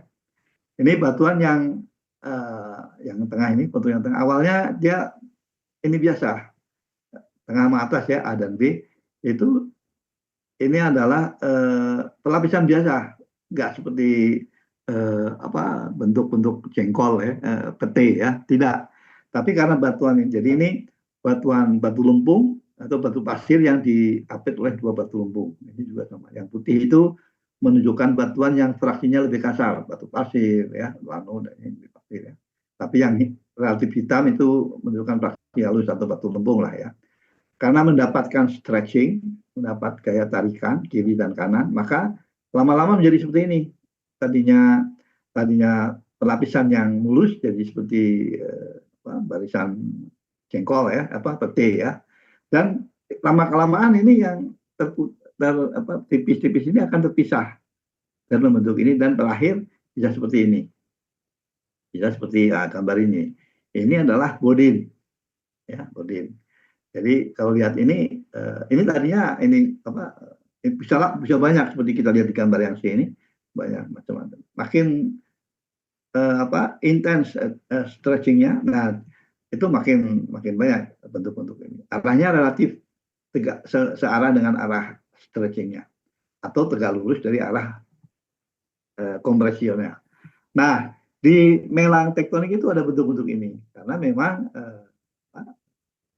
ya terbentuknya karena seperti itu, karena ada kompresi dari arah kiri kanan, itu efeknya seperti ditarik dari arah yang tegak lurusnya ya. Nah seperti ini nih, awalnya seperti yang hitam ini, kemudian berubah menjadi ini, dan lama-lama terpisah yang hitam ini. Ini ada stretching ke arah kiri dan kanan, atau dengan kata lain juga ditekan dari atas dan bawah. Ini yang namanya pinch and swell ya. Yang bentuk begini pinch and swell ya, ini pinch, yang swellnya ini. Kalau sudah terpisah baru namanya bodin. Ini kan belum terpisah. Nah, ini pinch and swell ini. Nah, ini pinch and swell. Tapi kalau yang ini udah bodin. Ya. Itu bedanya. Kalau di olisostrom nggak ada bentuk ini. Olisostrom nanti kita lihat komponennya macam-macam. Formnya macam-macam, bentuknya macam-macam. Ini terbentuknya itu bodin, shear bodin. Ini mungkin masih pinch and swell ya. Ini bodin karena domino fault ya. Tadi saya bilang ada domino. Kalau di atas dan bawahnya itu dibatasi oleh sesar, namanya apa tadi? Apa tadi lupa. Kalau tidak, itu namanya domino. Ya kayak barisan kartu-kartu domino kita susun, kemudian kita robohkan ke kiri atau ke kanan, maka akan bentuk seperti itu. Jadi ada bloknya itu terputar sedikit. Oke, paham ya bedanya. Jadi kalau yang disebut melang itu adalah seperti sama dengan kita melihat breksi. Cuman kan kalau breksi kan ada komponen, ada matrik ya. Kan kita selama ini dan breksi kan komponennya paling besar berapa? Paling 10% di setengah meter atau 1 meter. Nah kalau melang tidak, melang itu komponennya bisa ukuran sentimeter ya, yang 5 cm ada, yang lebih kecil lagi juga ada. Tapi ada juga yang besar ya, yang besar yang sampai ratusan meter, bahkan mungkin ada yang 1 kilo. 1 kilo Anda bayangkan, itu adalah komponen di dalam suatu melang. Jadi kalau kalian nanti pemetaan pendahuluan yang berapa kali berapa pendahuluan teh? 1,5 ya? 1,5 Pak. Nah, 1,5 bisa jadi kamu dapatnya 1 blok aja, 1 blok melang, 1 blok dalam melang. Kalau kamu pemetaan misalkan di Karangsambung ya, atau dapat 2 blok gitu, yang diantaranya ada metriknya. Ya. Kemudian bentuknya tadi kalau melang tektonik ya ada bentuk bodin dan sebagainya. Nah untuk itu saya akan coba memperkenalkan geologi Karangsambung ya, yang mana di sana ada melang. Kalau nggak salah APG itu akhir minggu nanti akan ke Karangsambung ya. Ada yang ikut nggak? Bulan semua udah. Hah? Ya Pak, nanti bakal Nah itu nanti kamu Pak. akan lihat ya. Nanti mungkin ada beberapa gambar yang kamu bisa lihat nanti di sana.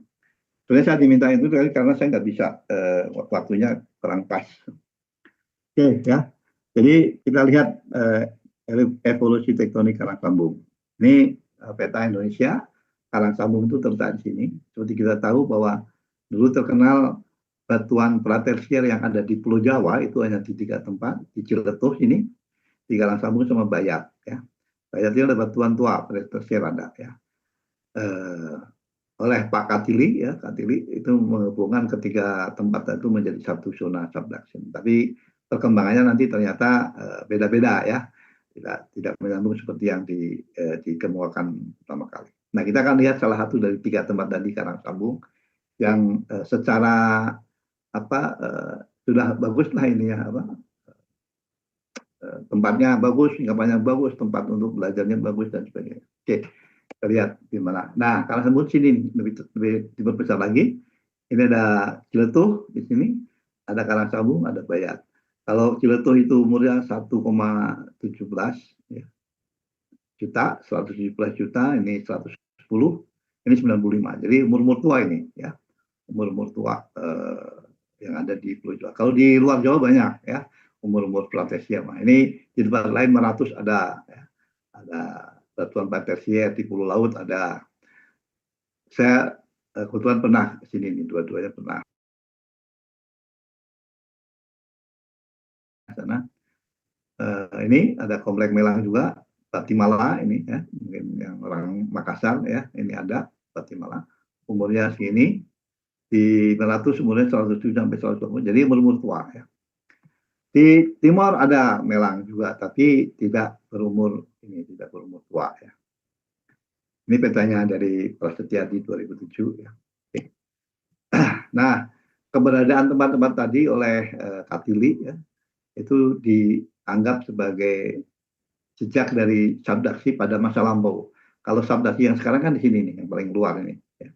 Ini sudah subduksi pada sekarang. Tapi yang masa lampau ini disebutnya waktu itu adalah subduksi Kretasius. Jadi dihubungkan Ciletuh, Karangsambung, Bayat, sampai ke utara sana ke Meratus, dan itu adalah makanya terbentuknya melang di situ karena itu adalah jejak dari subduksi ini. Di sebelah sini ada lagi ya, ada ini petanya Pak Katili kalau nggak salah. Ini dengan umur-umurnya ya. MB itu Miocene, MA itu Miocene atas ya, Paleogen dan sebagainya ada. Nah ini lebih komprehensif lagi. Ini ada beberapa jalur ya, jalur yang kuning, jalur yang kita konsentrasi di sini aja ya, kita lupakan yang ini. Ini adalah subduksi sekarang ya. Ini bisa kita lihat. Kemudian yang utaranya itu subduksi tersier, ini subduksi kapur. Jadi makin muda umur subduksinya makin ke selatan ya. Ini kapur yang kemudian ada apa betul dan sebagainya. Nah, karang sambung itu adalah salah satu bukti dari subduksi yang ini, yang kapur ini. Kalau dari zona subduksi itu kan ada tren, ada apalagi saya ingat nggak kalau kita lihat, saya kasih lihat penambang subduksi paling luar itu ada tren, kemudian ke arah dalam, ke arah benua ada apa bagiannya? Ya, prisma akresi ya, Pak. Prisma akresi, kemudian garis besar saja For cekungan, mesin, apa busur, akresin ya, akresin. mekanik arc, terus Jadi selalu akresin. ada volkanik arc-nya kan, sejajar Ya, dengan arah itunya. Nah, kalau ini tersier, ini tersier, volkanik arc-nya ini sekitar sini nih. Volkanik arc-nya itu adalah apa? Umur-umur batuan vulkanik yang di Jawa yang berumur tersier apa? Formasi apa? Enggak ada yang berumur tersier sebagai hasil dari subduksi yang ini nih. Apa coba kira-kira formasi apa? Pernah dengar nggak? Di Sukabumi banyak, di Tasik banyak. Formasi Jampang. Jampang ya, Pak ya. Nah, Jampang itu kan vulkanik. Umurnya apa? Tersier. Itu hasil subduksi pada saat tersier. Kalau hasil pada saat subduksi sekarang kan ini hasilnya ya gunung api yang sekarang itu. Kalau kamu ketemu apa namanya intrusi yang sekarang umur ya itu yang di situ. Kalau yang formasi Jampang ya, jadi Jampang itu melampar umumnya di selatan Jawa, selatan Jawa lah. Kemudian di Jawa Tengah, Jawa Timur itu berubah nama, tapi sama aja batuannya sama vulkanik. Ada Ngelanggeran namanya, Ngelanggeran, Kebubutak dan sebagainya itu batuan-batuan vulkanik yang berumur tersier yang merupakan hasil dari subduksi yang warna ini nih, warna hijau muda ini. Ya. Nah, subduksi yang lebih tua lagi adalah ini, yang warna hijau tua adalah tersier. Menurut data pemboran di Laut Jawa itu ada kita ketemu batuan vulkanik berumur tersier sebagai hasil dari. Nah, yang ketemu di Jawa adalah zona subduksinya, yaitu penyebaran batuan melang tadi yang ada di karang sambung. Maka saya merasa senang sekali kalian mengadakan kegiatan ke karang sambung, karena sebetulnya karang sambung itu suatu tempat yang mungkin bagi geolosis di Pulau Jawa terutama itu bagian tempat yang harus dikunjungi lah ya, karena di sana kamu banyak ketemu batuan yang berumur tua, banyak ketemu sebentar ya.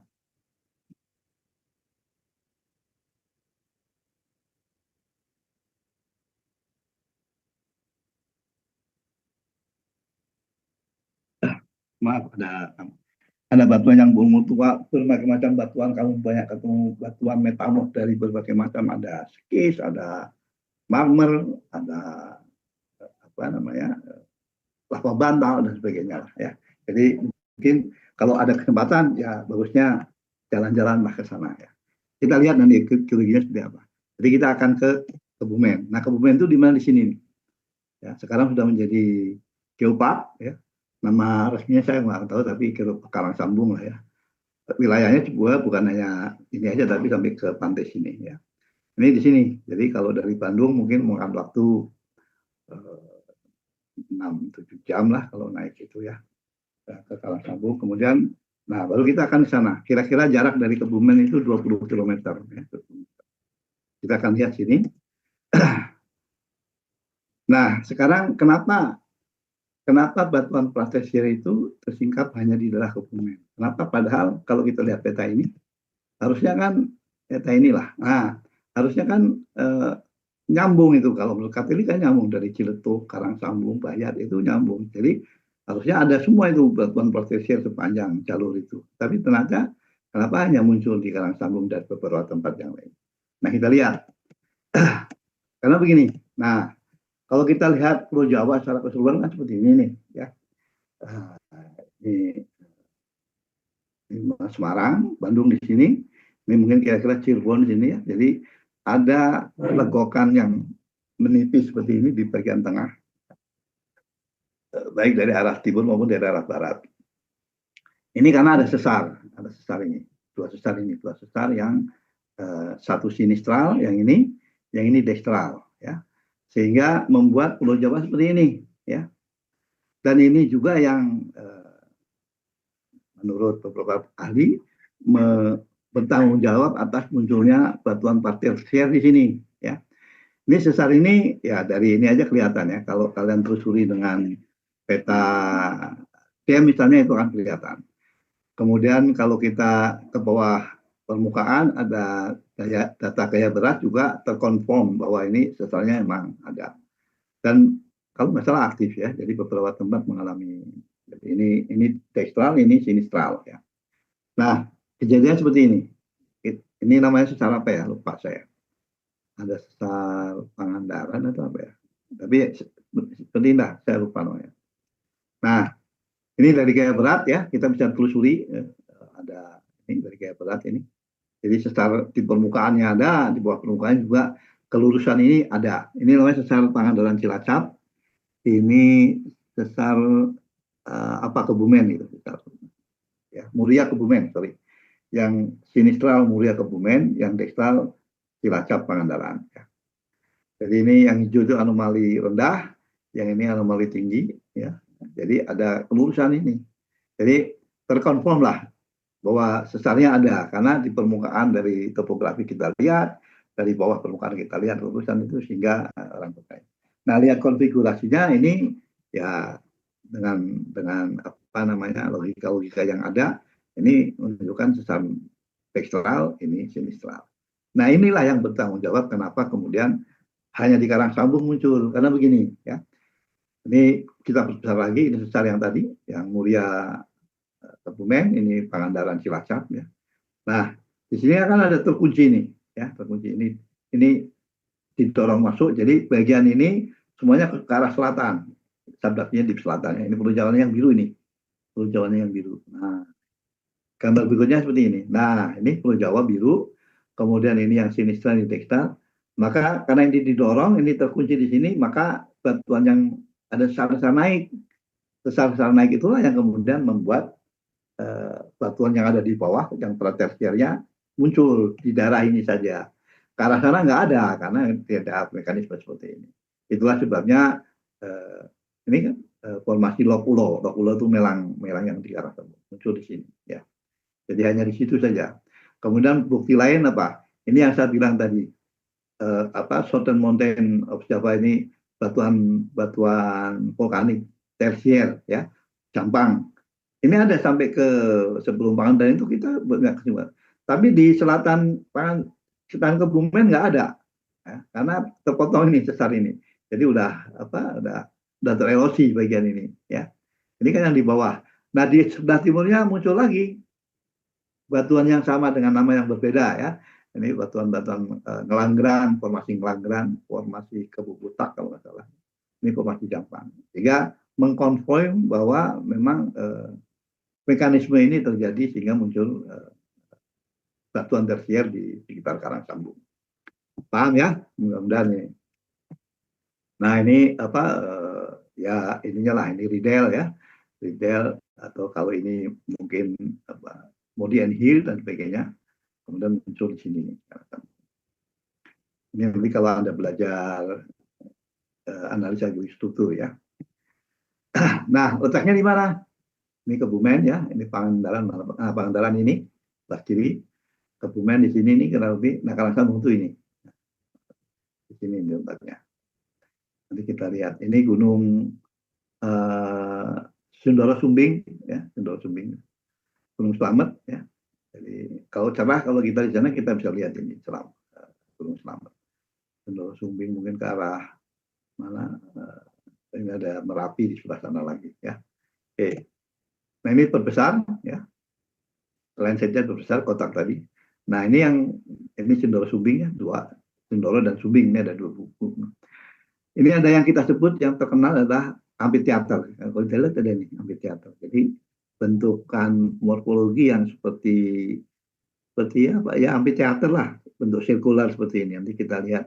Dan ini dibentuk karena batuan-batuan melang tadi ya. Jadi karena ini yang namanya struktural ya.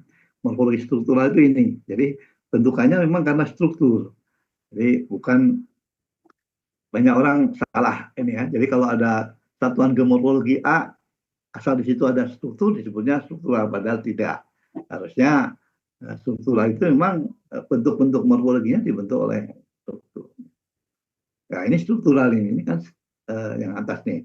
Ini batuan-batuan sedimen yang muncul batuan tersier. Oke, ini diperbesar lagi yang tadi ini yang bentuk amphitheater ini dan besar jadi ini. Nah, ini kelihatan nih. Nah, ini batas suatu formasi ini sama aja. Jadi ini kalau biasanya kalau kita ke Karangsambeng itu kita di sini ada Bukit Wagir Sambeng namanya. Kita berdiri di sini dan melihat fenomena ini, fenomena apa? Amphitheater. Kalian bisa lihat perbedaan antara ini yang paling utara, batasnya ini nih, kalau nggak salah ya, batasnya ini. Itu adalah batu morfologi yang disusun oleh komplek Melang. Ya. Anda lihat tonjolan-tonjolan ini batuannya beda-beda ini. Ada sekis, ada ini, satu bukit ya, satu bukit. Berbeda dengan dari batas tadi, ya, batas yang ini ke bawah, ini batuan tersier biasa. Ini namanya formasi Batu Rondo, kemudian ada nanti formasi yang lebih muda lagi, ya, Batu Alang dan ke arah sana. Nah ini yang sungai yang terkenal yang disebut Sungai Lok Ulo itu ini nih. Kenapa disebut Lok Ulo? Karena sungainya berkelok-kelok seperti ulo itu ular ya. Katanya begitu. Padahal sebetulnya semua sungai juga begini ya. Tapi ya inilah ya. Oke, kita lihat geologinya seperti apa. Nah ini Karangsambung, ini kampus di situ ya. Dulu, sekarang juga masih ada kampus dulu ini dikelola oleh LIPI, tapi sekarang oleh BRIN ya. Sehingga mungkin banyak perubahan manajemen. Sehingga kalau dulu kita kalau ke sana yang nginep di sini ada satu asrama yang bisa menampung sampai hampir 200 orang ya, 150 lah, 150 orang. Jadi kalian ditempatkan di kamar-kamar yang satu kamar itu kalau nggak salah 4, ada 2 ranjang yang tersusun gitu, jadi 4 orang. Teman-teman kita dari ITB itu di sana sampai 30 hari lebih kan belajar mapping. Kalau di kita itu MPG lah, tapi mereka sampai 30 harian itu di sana ya, di camp. Oke, kita lihat. Nah, kampus, ini kampus ya.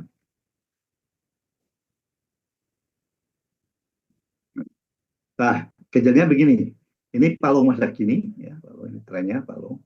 Kemudian ini lajur penunjaman kapur, yang buktinya ada di Karangsambung. Kemudian di atasnya busur magmatik kamu. Jadi di lepas pantai utara Jawa itu ada batuan-batuan magmatik yang merupakan produk dari tunjaman ini. Kalau produk dari Palung masa kini kan gunung-gunung api yang sekarang itu.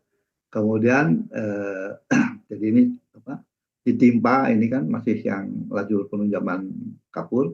Ini yang busur magmatik oligosin yang palungnya itu ada di sebelah sini nih, di sebelah tidak digambarkan ya. Yang itunya adalah formasi-formasi tadi Jampang ya, vulkanik tersier kan, oligosin itu tersier formasi Jampang dan sebagainya. Oke, ini jalurnya itu ini, ya, jalur vulkanik belt pada kapur ya. Nggak ada yang muncul di ini ya. Jadi kalau tunjamannya di sini ya, Karangsambung itu ada di sini. Jadi batuan melangnya ada di sebelah utaranya adalah vulkanik. Nah ini geologinya seperti ini. Warnanya macam-macam ya. Saya kasih tahu bahwa yang ini ya, batas ini yang kursor saya ini ke sana. Nah utara itu warna yang didominasi warna merah lah, ini komplek Melang. Sedangkan dari sini ke bawah ke selatan itu adalah formasi-formasi yang biasa kita ini. Jadi ada beberapa formasi ya. Ada formasi Watu Kumpul, Watu Ronda, motif halang dan sebagainya, ini yang dominasi oleh warna hijau, biru dan sebagainya. Nah di sana itu ada 2 melang. Ada melang sedimenter, ada melang tektonik. Yang saya sebutkan tadi melang tektonik itu, jadi disebutnya melang ya. Nah, yang melang sedimenter atau olisotrum itu yang warna coklat. Nah, namanya olisotrum karang sambung. Nih di sini sebelah kiri ada formasi karang sambung atau apa. Jadi ininya ini. Yang atas itu batuan sedimen yang dalam tanda petik normal ya, formasi-formasi. Ini yang melang sedimenter. Jadi namanya formasi karang sambung. Sebenarnya nggak, kalau melang nggak boleh disebut formasi ya. Kemudian kompleks karang sambung lah. Nah ini yang melang lok ulo ya, melang lok ulo. Digambarkan dengan berbagai jenis komponen yang berbeda. Ya ada yang kuning, biru, ini mewakili batuan-batuan yang berbeda. Kalau di karang sambung ini melang sedimenternya memang hanya ditemukan ada dua komponen yang besar, yaitu komponen batu gamping sama komponen batu batu pasir kuarsa. Ya. Jadi digambarkannya juga demikian. Itu tersebarnya di sini nih bagian ini. Nah yang amphitheater itu ini, amphitheater itu tadi kan adalah omongan. Jadi dinding amphitheater itu dibentuk oleh batuan sedimen biasa yang merupakan formasi namanya watu randa ya. Formasi watu randa itu terdiri dari batu pasir kasar, batu pasir fleki dan sebagainya. Nah, kejadiannya seperti ini. Ini cepat saja. Nah, ini sablasinya, ini trennya. Jadi Cranoriwit ini yang merupakan dibentuk oleh batuan melang. Ya, jadi prisma akresi. Ya. Ini tentu kalau dengan Jawa ini selatan, sana utara. Ini vulkanik-vulkanik yang terbentuk saat itu, yang tadi ada di lepas pantai Jawa yang berumur kapur sesuai dengan umur sablasinya ya. Nah, sama ini gambarnya sama lah. Nah, melang itu di sini nih, melang wedge, ya, atau prisma akresi atau melang wedge atau prisma melang dan sebagainya bisa aja. Yang kuning ini melang sedimenter, yang coklat adalah melang melang tektonik atau melang aja. Nah ini yang di karang sambung digambarkan oleh Pak Sukendar Asikin, almarhum ya. Jadi ini di atas yang warna hijau ya, warna apa ya? Ini adalah melang sedimentary melang atau olisotrum. Digambarkan memang hanya ada dua komponen dengan bentuk yang tidak tentu lah ya. Komponennya adalah batu gamping berumur eosin, sama batu pasir kuarsa ini. Ini batu gampingnya khas, jadi dia menunjukkan ada banyak fosil, namanya fosil numulit ya, yang menunjukkan umur eosin. Fosilnya seperti bentuk, kalau kita lihat kancing itu. Ini kalau Anda ke karang sambung di depan kampus itu ada singkatannya ya. Nah yang bawah melang tektonik ya, jadi yang dibatasi oleh sesar-sesar anjak gitu ya. Dengan sebetulnya warna ini bisa bermacam-macam nih warnanya. Jadi ini warna hijau ini menunjukkan bahwa dia diambil berasal dari oseanik keras yang di sini. Jadi di dalam melang itu ada batuan yang berasal dari oseanik, ada juga batuan yang berasal dari kontinen dan campur dari satu yang. Nah ini yang karang sambung tadi yang lebih kita zoom ya. Ini formasi watu randa yang warna kuning ini watu randa. Kemudian ini formasi karang sambung melang sedimenter yang ada di tengah amphitheater, dan yang utara ini formasi kompleks melang lok ulo. Jadi ini nih penyebaran formasi karang sambung atau melang karang sambung itu ini melang sedimenter ya. Jadi ada di luar itu nih. Ini Gunung Paras, biasanya kita suka naik ke sini atau di sini ada wakil sambung ya. Wakil sambung bisa melihat morfologi yang sangat bagus.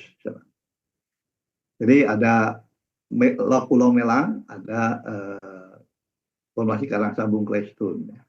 Yang kita lihat nih legenda dari melang lok ulo, ada skis, ada serpentinit, ada basalt, limestone, gabbro, basalt dan sebagainya ya. Jadi memang macam-macam dan ukurannya besar ya, ukurannya bisa satu gunung.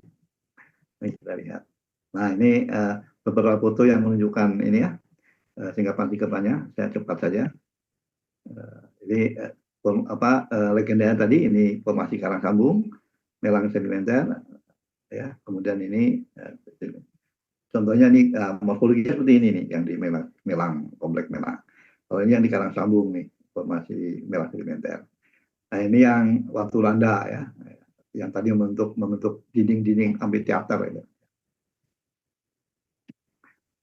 Nah, kalau kita ke Karangsambung ya ada satu tempat di pinggir jalan yang kalau kita melihat ke arah tertentu kita bisa melihat pemandangan seperti yang saya lihat ini ya. Jadi sebelah kiri ini didominasi oleh Melang Melang komplek Melang, yang sebelah kanan itu batuan-batuan sedimen biasa tersier. Kalau ini pra tersier.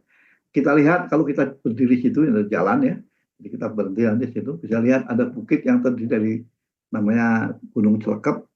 Itu terdiri dari serpentini, nanti di tempat bukit lain ada basalt, pelagik sedimen, rijang, ada ini bukit ini beda lagi.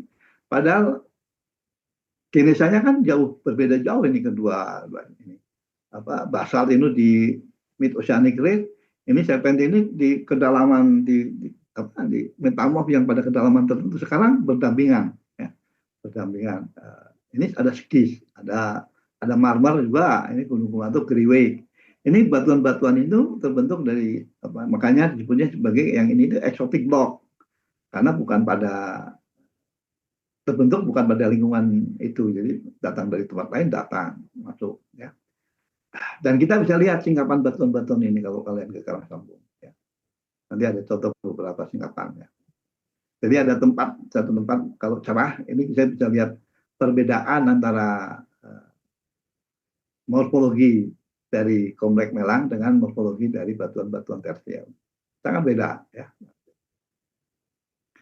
Jadi hampir pas di tengah jalan itu kalau kita berdiri lurus dengan jalan, sebelah kiri itu komplek Melang, sebelah kanan batuan tersier. Sudah selesai ini. Sebenarnya ada beberapa gambar yang mungkin ya itu ya. Jadi mudah-mudahan nanti yang ikut ke Karangsambung bisa melihat apa yang saya ceritakan ini bisa lebih detail ya. Oke, saya kira waktunya juga sudah jam 12. Ada pertanyaan?